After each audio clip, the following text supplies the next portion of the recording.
Our beloved Slovenian alien Pogi has humiliated his generational rival, our beloved Danish anchovy Jonas. And in doing so, he's achieved something that no one else in the history of cycling has done. His 5th stage win on 5 different mountains in this Tour de France. Pogi receives criticism from the Rabobank team and all those who don't understand his way of racing, but he keeps on giving away minor prizes like the red polka dot jersey for the king of the minions. And of course, he does it by beating another time record, 9 out of 9 so far in this Tour de France, with tomorrow's final time trial stage still to come. This has been stage 20 of the Tour de France. Subscribe to the channel for exclusive cycling news, and now, yes, let the show begin. Many controversies arose after the umpteenth show of Slovenian Pogi at Isola 2000, because it's no longer just him breaking doped records of the 90s and early 2000s thanks to advances in nutrition and equipment and legendary training programs from no doubt the next Nobel Prize in Physiology and Medicine, Javier Solá. No, it's that even former doper Simon Yates was able to smash the record of a recent doper, Adalas Denif, on the Col de Couillole. It was set in 2016. That was while Simon himself was sanctioned for not giving the necessary TUE to Brian Cookson on time.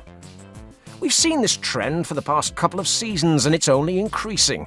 It's no longer just the big teams and riders with their super doctors and biomechanics experts and nutritionists who are achieving great success. It's also teams with, well, greatly reduced budgets but with good contacts, and they're also managing now to break records. It's no coincidence. It's also no coincidence that the Tour de France allows attitudes like this aggressive Philipsen or the Bull de Lee or Batman Groenewegen drafting through the Col de la Bonnette to reach the finish line on time. So we can thank the fan who recorded these images to see the tricks used by some sprinters in order not to suffer more than necessary and get to complete the Tour de France on time. A complaint was made by the always clever Giulia Ciccone that an advantageous sticky bottle was enjoyed on yesterday's stage by Santiago Buitrago, and these two guys are scrapping for a rather sad top 10 place in this Grande Boucle. And then the big mouth of Thierry Gouvenou of Omari Sports, the company more concerned with destroying channels like ours than with stopping these kinds of tricks, which are apparently given consent by the organisation. He says that it gives too many advantages to the sprinters with so many flat stages, without realising that the problem is inside the peloton and in the Mafia behaviour of the riders and team managers themselves.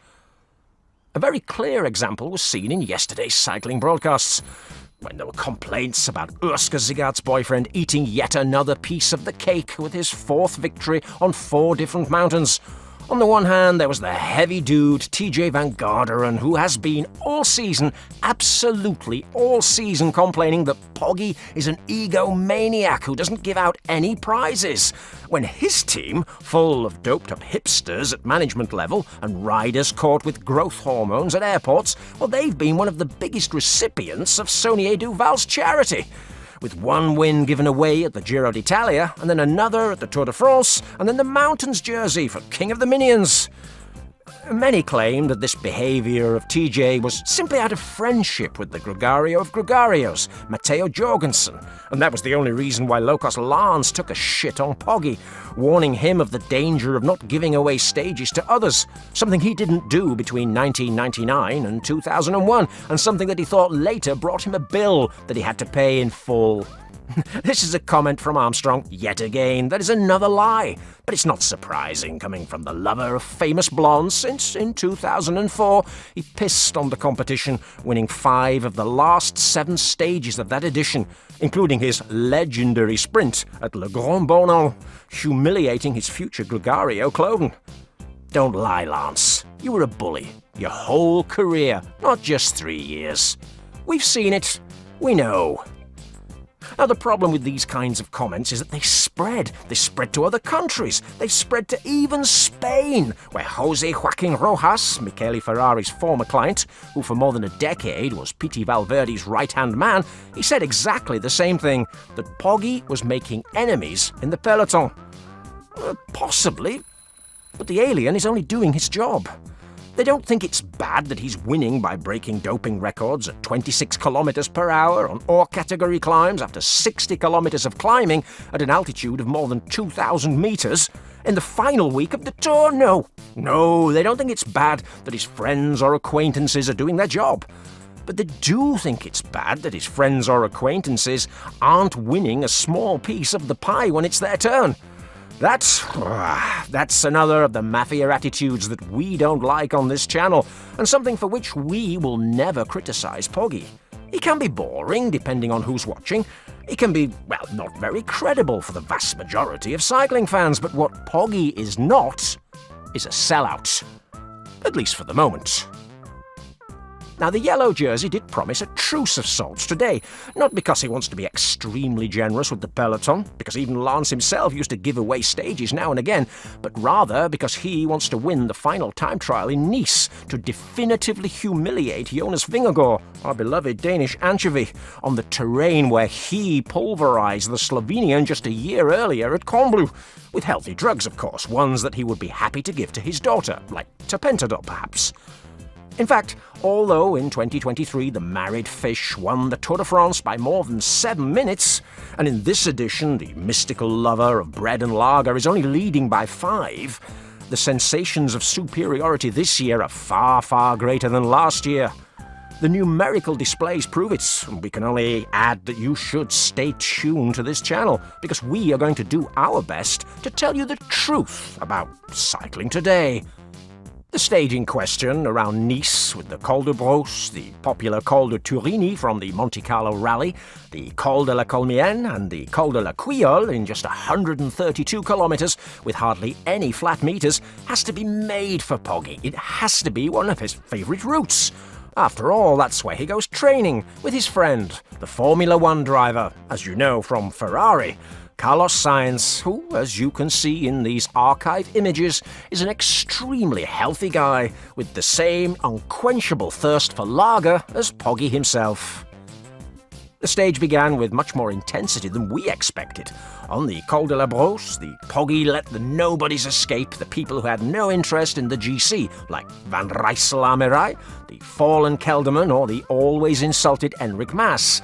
But he didn't allow a meter to the always clever Ciccone or the hilarious Derek G. He knew very well what kind of cyclist he was going to give any gifts to. Now, as in the whole Tour de France, the king of the minions, now king of the mountains, attacked late and joined the front of the race, together with Romain Bardet and Pogi's friend Jan Tratnik and his gregario, Calippo Soler, a man at odds with the Spanish press for having criticized him after having him called late to a cameraman who wanted to record just to know what was going on at the back of the peloton several days ago. Bini, our Bini, definitively conquered the green jersey in front of so many cheaters, and the king of the minions scored enough to make sure that he will be climbing atop the final podium in Nice with the red polka dot jersey. Everything, absolutely everything, is set and sentenced for the final day.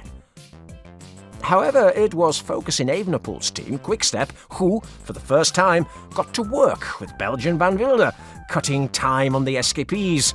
They were losing time, and losing options, despite whatever Pogi had said the day before at the finish line.